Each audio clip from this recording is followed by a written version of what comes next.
Hello, and welcome to Sobercast, where we provide AA speaker meetings and workshops in podcast format. We're an ad-free podcast, and if you enjoy listening, please help us be self-supporting by visiting Sobercast.com, look for the donate link, and drop $1 or $2 into our virtual basket. We hope you enjoy the podcast. Have a great day. Each of you are sitting out there, and we're all sitting up here with our respective lengths of sobriety, only and only because this man is able to come to the podium and say that I have been sober around about 30 years. Mine is one of the great privileges of our fellowship to give you our co-founder and the man responsible for all of this, just plain Bill.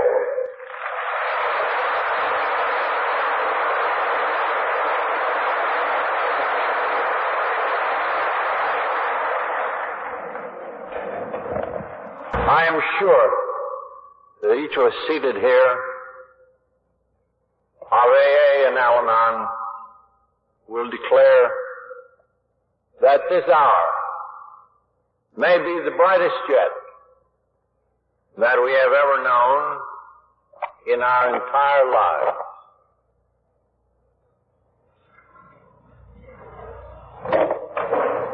I bring from AA worldwide greetings to this nation, to this city, and to all our sisters and brothers in AA here. We are grateful to you.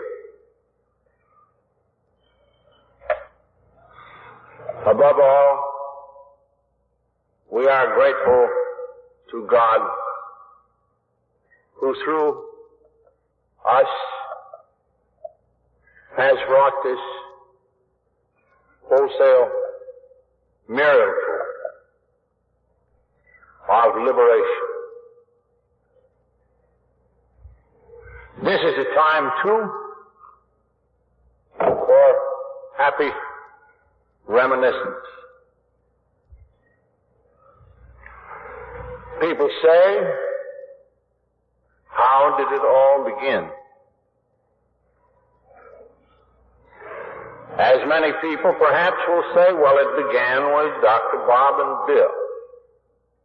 And this is the 30th anniversary of that beginning. But this is not really so. In my view, this is our 33rd anniversary.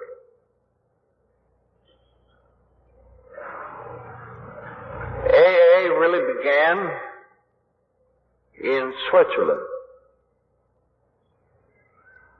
It took shape in some of its main essentials in a conversation between the beloved Dr. Jung, one of the founders of modern psychiatry, and the only one, so far as I know, who had the temerity to believe that man consisted of more than $2 worth of chemicals, a bundle of instincts, and something perhaps mistakenly called a brain.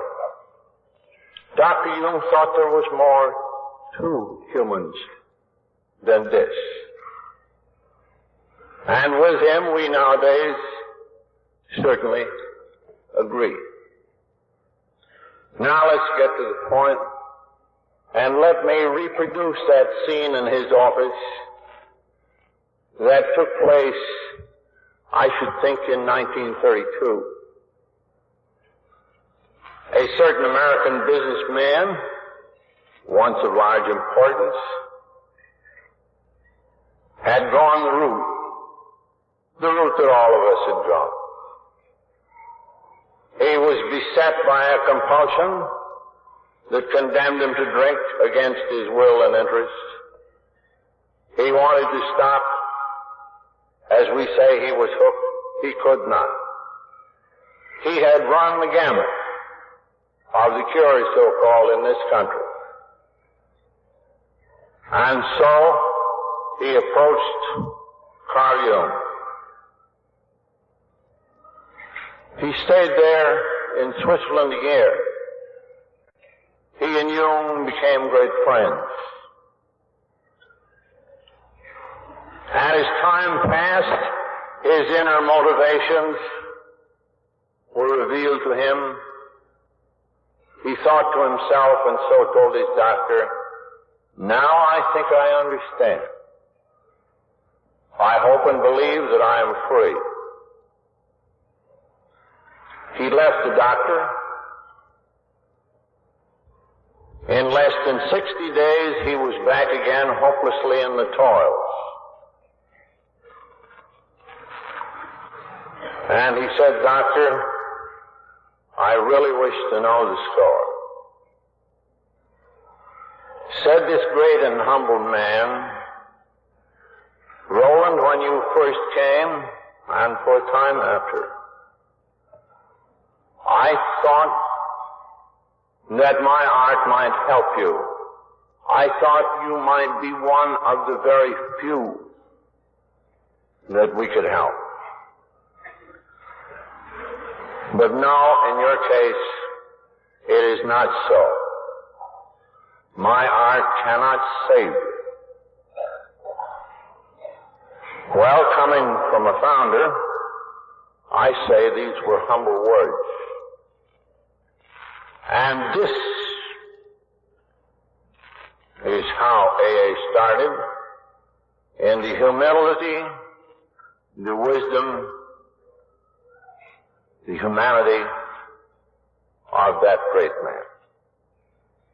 "So," said the patient, "but doctor, you are my court of last resort. Is there no other resource? Nothing that can be done?"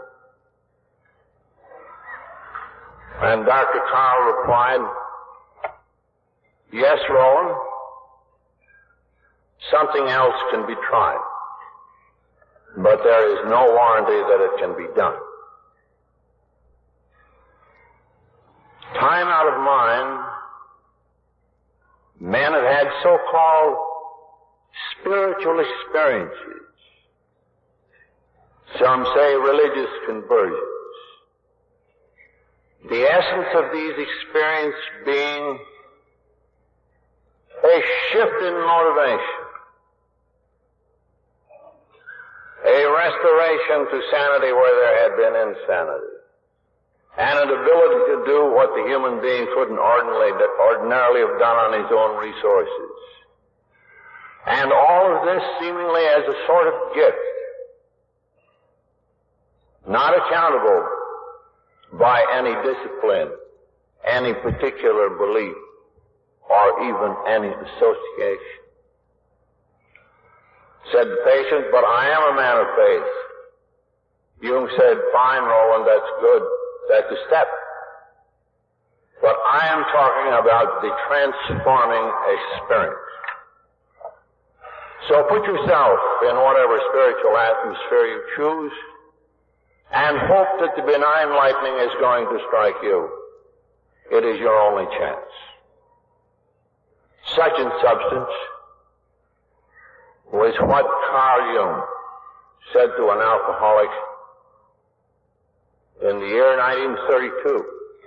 And that, I think, was where we began too. Roland came to America. He joined the Oxford groups of that day. These good people were emphasizing simple religious common denominators. They too were saying men and women cannot manage their own lives, so let us admit this. They were saying, let's be honest with ourselves. Let's quit living alone. Let's talk it out with another person. Let us make restitution for harms done. And let every man address the God of his choice for help in carrying out these ideas. This was the substance of their teaching. It was not new. It was a particular emphasis. And among these people, Roland found a few alcoholics who had sobered And to his intense joy and surprise, his desire for drinking left him. And he bethought himself of a friend of mine, one in our history called Ebby. And he'd gone the same way. He was about to be committed for alcoholic insanity. Roland and another friend rescued him from the judge. Roland took him to his own home. Then brought him to the groups in New York. Meanwhile, I had started life with great happiness and high prospects. From the first day I drank as an officer in the World War, I was drunk. After the 1929 collapse, and my money was lost, still hope was not gone, but the drinking increased. It finally reached such a terrible severity that nobody would have a thing to do with me. The process of isolation closed in. Lois was the only one standing by. Meanwhile, I desperately wanted to drink. I didn't know how. I didn't know what the matter was with me, really. You know, standing here in Toronto tonight, it reminds me that I have come full circle. For it so happened that my last business opportunity was had here and lost here. I had a friend in New York who thought of coming to Toronto to open up in the mines. He asked me to come when no other friend would have done this. He never reproved me for my drinking. He stood for a while. Somehow, why I'll never know, he had confidence in me, yet. And I came up here. And we lived in the Royal George. And I tried hard. But as you know, I drank harder. And finally I said to him, "Look, Joe, I am no good to you. I'm washed up.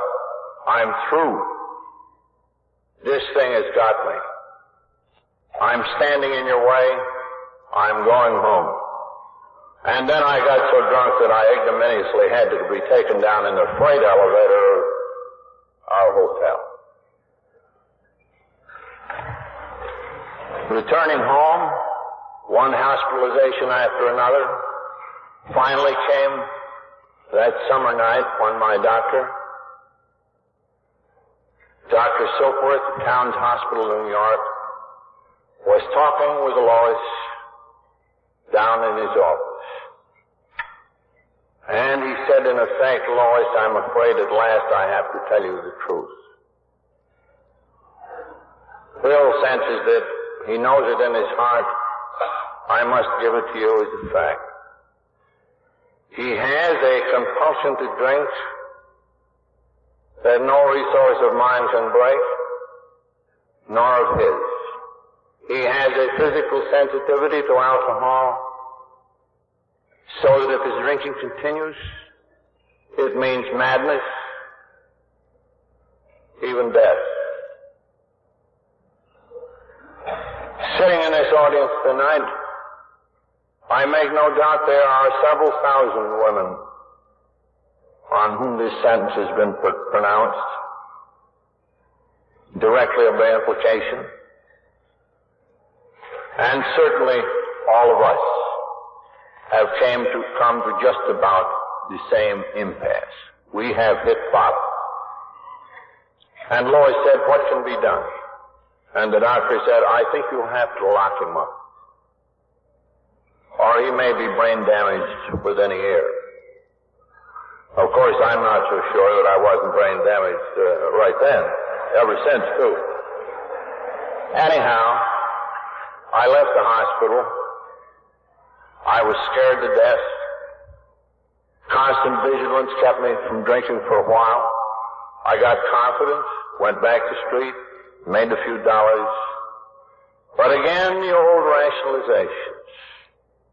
Again, it was a bottle. Again, I was in the toils. Again, I knew what the doctor said was true. I was a goner, this time for good. At this very moment in AA history, before I was dry, and long before we had this name, my friend Ebby came to me. I was sitting in the kitchen of our house at Clinton Street in Brooklyn, with a bottle of gin on the table, Lois working in the department store. The telephone rang. My friend Ebby was on the other end. Somehow I sensed he was sober. Something that had never happened to him in New York City. I said, come right over, we'll talk about the good old days. Oh, what a significant expression that. If we talked and drank and remembered the good old days, we could forget the present and the obvious future. So that's what we do. Soon he was at the areaway door. I went out, and I sensed that there was something new about him. He was not only sober, but it was a subtle something or other. And I said to myself, what's happened? He placed himself at the kitchen table, and through the gin haze, I surveyed him from the other side. And I said, Ebby, what's got into you? What's happened? You don't want to drink. You say you're not drinking now. What do you mean by this? Well, he said, I'll put it to you straight. I got religion. Well, for one scientifically trained, this was like swatting me in the puss with a wet mop, you know. But one had to be polite. So I said to Abby, tell me, what brand is this that you have? He said, I wouldn't call it a brand. And then he enumerated these little cliché common denominators, so they seemed to me, you know, about getting honest to yourself and making restitution and all the rest of it. And as he talked, it grew on me that here was a fellow who had something more than water wagon sobriety. As he said, he was released. And this was how it had been done. But then my treasured scientific training piled in on me and said, no. I cannot get well on what I know to be a delusion. So I felt very much trapped. Abby finally went away. And in the days that followed, I went on drinking. But never in any waking hour would his face and what he had to say disappear.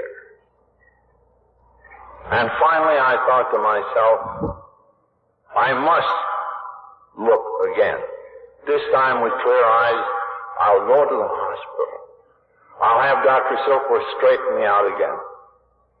As a real conservative Yankee, if there is to be any conversion, it mustn't be sensational. So I went to the hospital, and like most of us on the way to be cured for the last time, I was stewed. I came in waving a bottle of gin. Dr. Silkworth looked at me sadly. I shouted, Doc, this time I've got something. And he said, well, my boy, I guess you have. You better get upstairs and get to bed. So I did, and I'd come early on to the hospital, so I wasn't in too bad shape. And 2 or 3 days later, there was no more medication. But I felt horribly depressed. And I kept wondering about what my friend had said. Well, you see, here one alcoholic was talking to another at depth, across the kinship of a common suffering. He spoke the language of the heart that gripped one somewhere deep inside. He had started to bind me with cords of love from which I was never to escape. And suddenly stood in the door. And then I was afraid of being evangelized. I said, here's where he turns on the heat and the light. But he didn't. He just paid me a nice cordial visit, and he actually forced me to ask him, what's that nifty little formula you got, Evie, that booze cure of yours? Will you tell me again? And again he riffed through the principles. Again he mentioned God, and I winced. And again he went away and said he'd be back in a day or two. And after he had gone, I said, what a dilemma. You are within reach of recovery, and for lack of faith you cannot get hold of it.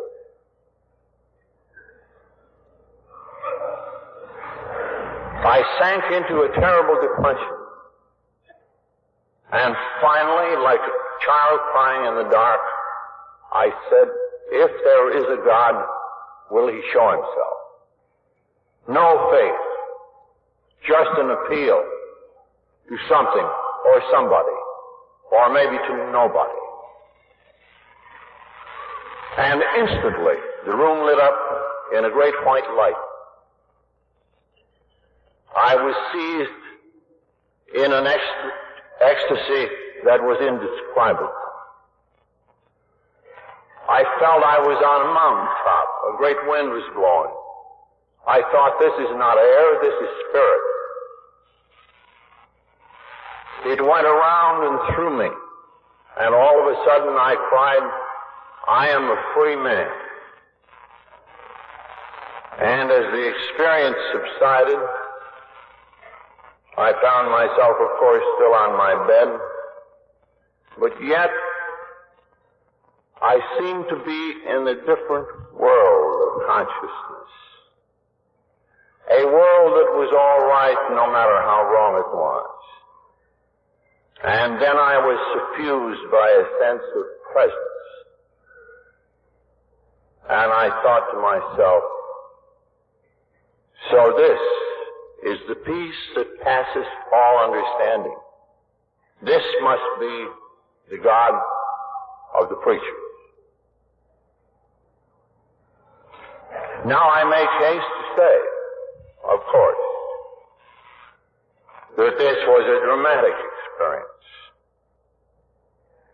But in its essentials it was in no wise different than that which each AA member, whether he knows it or not, is actually getting as recovery comes to him.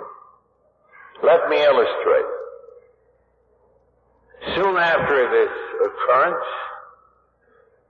the great turning point in my own life, my friend Ebby returned and handed me a book, then much read in the Oxford groups.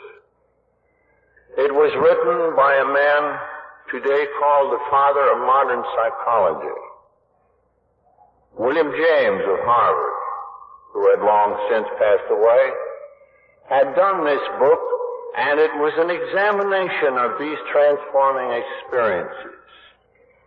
And the book not only portrayed their variety, but it also revealed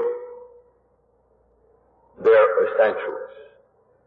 And nearly all of these experiences had come to people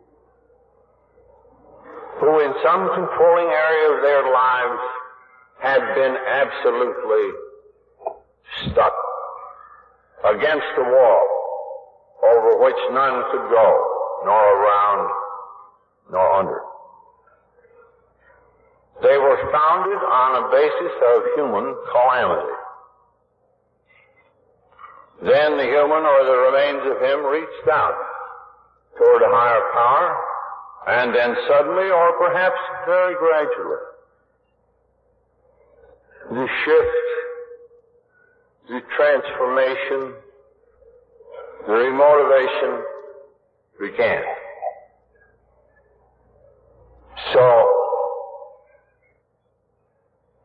having heard from my own doctor that I was hopeless, he was my God of science.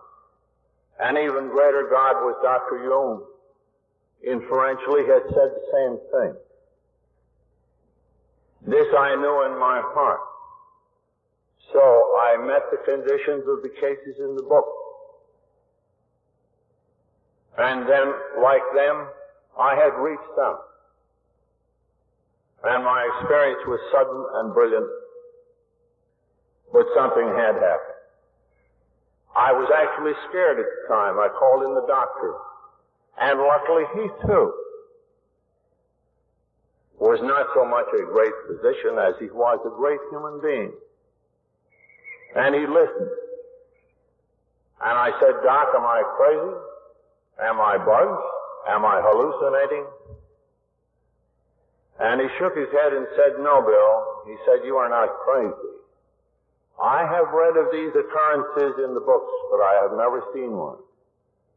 In a way I cannot describe. You are different than you were a little while ago. Some great psychic event has occurred. And whatever it is, my friend, you'd better hang on to it. It's ever so much better than what had you even an hour ago.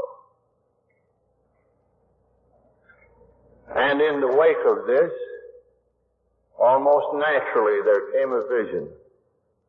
How if we used the scientific knowledge of the difficulty, the impossibility of this condition, and one alcoholic projected that to the next over this common identification so easily made, then deflation at depth could come to other people. And they too might reach out to a higher power, if only to their group, to people who are sober, in contrast with their drunkenness. So these were some of the original concepts that were not in the least the invention of Dr. Bob and me. They were all drawn from our friends of medicine and religion. We had just begun to fashion a missing link in the chain of recovery. Well, I began working with tremendous enthusiasm with drunks. There were lots of them down at the mission of Calvary Church, where Sam Shoemaker, then head of the Oxford groups in America, presided. The doctor let me work on some at Towns Hospital. And then insidiously, the pride business came back. I was heard to say that I was going to fix all the drunks in the world. I was. I was heard to say that anybody can have one of those experiences like mine.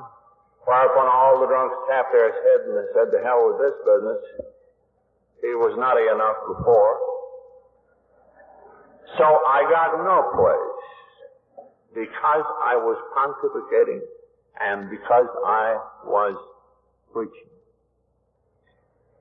So there was a final link still to be forged in the chain of recovery, and this was first my own deflation to my right side. It came about in this way. Some of my friends says, why don't you give up the missionary job and get to work and support Lois and get her out of that store?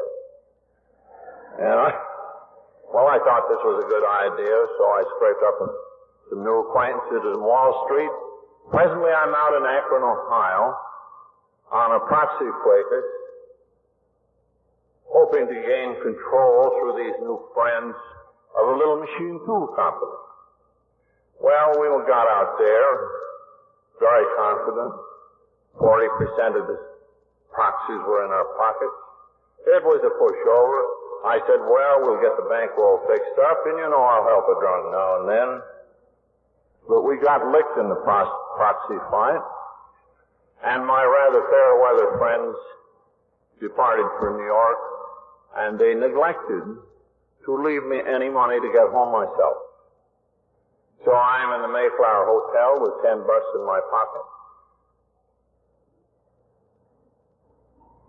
I went down in the lobby. I walked toward the bar. I looked in. It was a Saturday afternoon. I thought to myself, well, I might go in and have a glass of ginger ale, or perchance make an acquaintance. And suddenly I caught myself and said, here comes the old rationalizations. What shall I do? Maybe I'm going to get drunk. And then at long last, I remembered how my efforts, however poor they were, to help others, had also helped me to maintain my stability and my sobriety. So I thought, if I will save myself, I must find another alcoholic in this town, and right now. Walking to the other end of the church lobby, I saw a list of clergymen and their churches. And running my finger at random down this list, I came to the name of a preacher. A rather odd name it was, Walter Tonks. He had the Episcopal parish there. I called up the Reverend Tonks, and I said, I am an alcoholic from New York. I am temporarily sober with the help of some Oxford Group friends, but none of these are around, and I'm afraid I'm going to get tight, so I've got to have another drunk to work on. Well, at first, the prospect of one drunk at a time was enough for Tonks. He couldn't see bringing two together. But after a bit, he caught my meaning, and he said, I'll tell you what you do.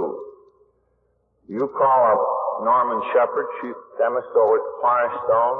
He's one of the group, but Oxford Group's not a drinker, but he'll give you some names. I know he will. I'll tell him too. And from Norman, I got a list of names. And I began calling them one by one.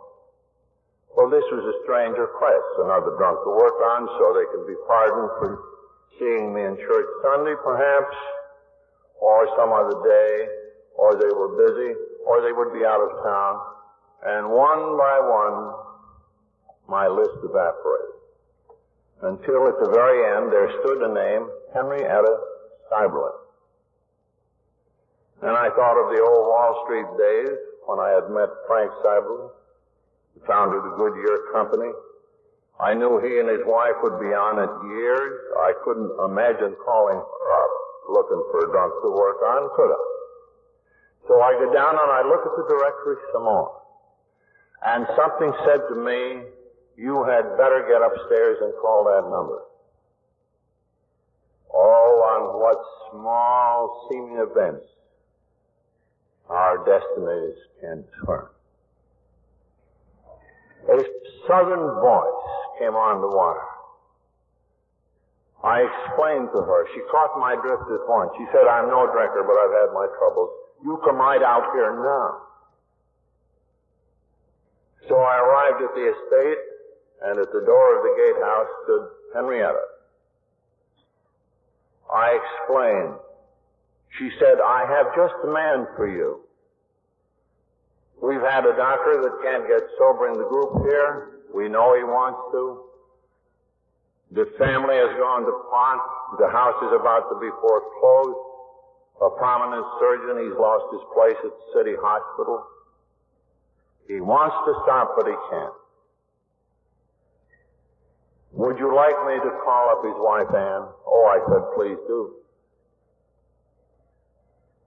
So Henrietta called Anne and said, Anne, there is a man here from New York who has been able to stop drinking, and he'd like to talk with Dr. Bob, if he might. He says it would help him, and maybe he could help Dr. Bob. Well, Anne said, you know, it's Mother's Day. And Dr. Bob is really a kind man, and he's brought me a beautiful plant. And the plant is sitting here on the table, but he is lying under the table, quite unable to get up. So I don't think that he will be here today. Next day, though, they came at 5 o'clock, and Dr. Bob and Ann stood in the door. And Dr. Bob didn't look like the founder. He was shaking. He was in a hurry. He said, I can only stay a few minutes. I said, I know you're thirsty. Diplomatically, Henrietta put us into the library. We talked for hours. This time, I'm no missionary. This time, I say, I need you even more perhaps than you need me. I need you to save myself. Instead of talking about this strange-sounding spiritual experience, I put it to him from the mouths of my doctor friends how hopeless this really was and why. He hadn't understood this. His relief was immense. He and Ann invited me to their house. I carried on the proxy quiet. But Dr. Bob said, shouldn't we be working with alcoholics, you and me?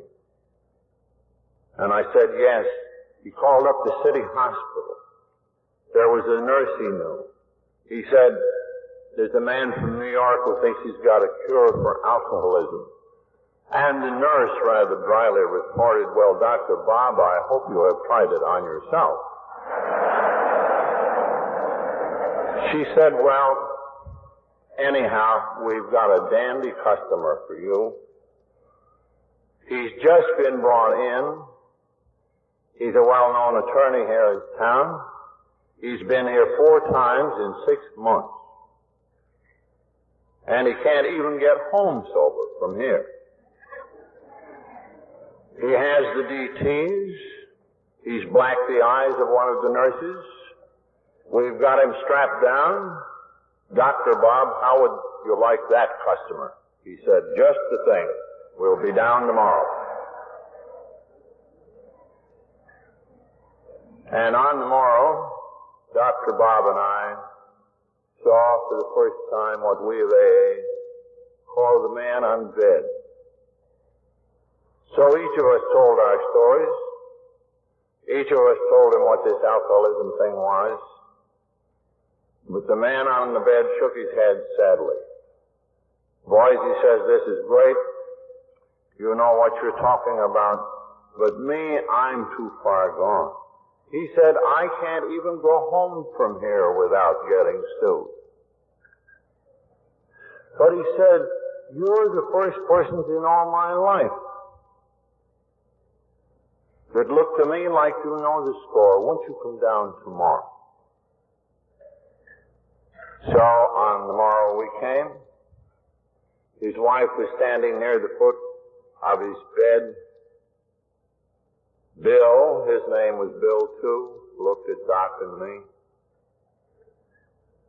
He said to her, these are the folks that understand. During the night, I thought to myself, if they can do this, I can do it.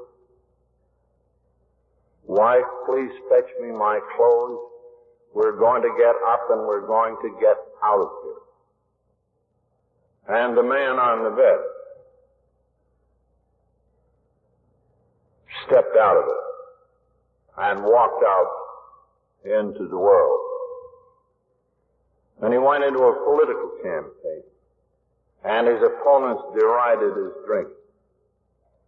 He never had a drink until he died a few years ago. Neither did Dr. Bob. Neither have I.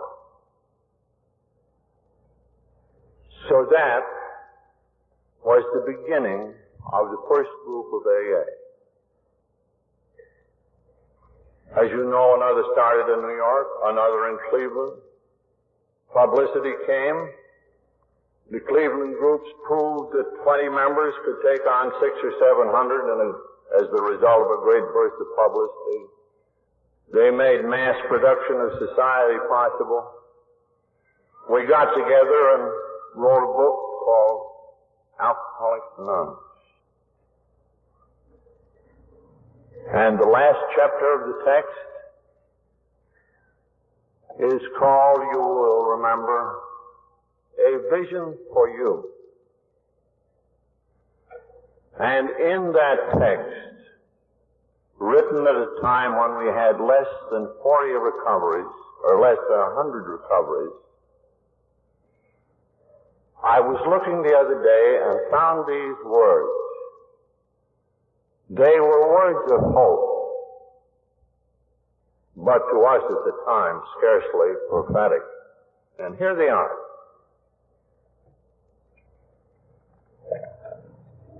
Said we of AA, 1939, our hope is that when this chip of a book is launched on the world tide of alcoholism, defeated drinkers will seize upon it to follow its suggestions. Many, we are sure, will rise to their feet and march on. May we give thanks to a bountiful God for all that He has wrought among us ever since. Good night.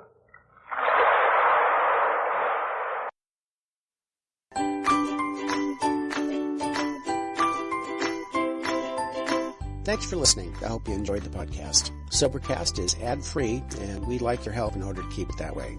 So if you'd like to help us be self-supporting by pledging $1 or $2 a month, visit Sobercast.com and look for the donate links. Thank you very much.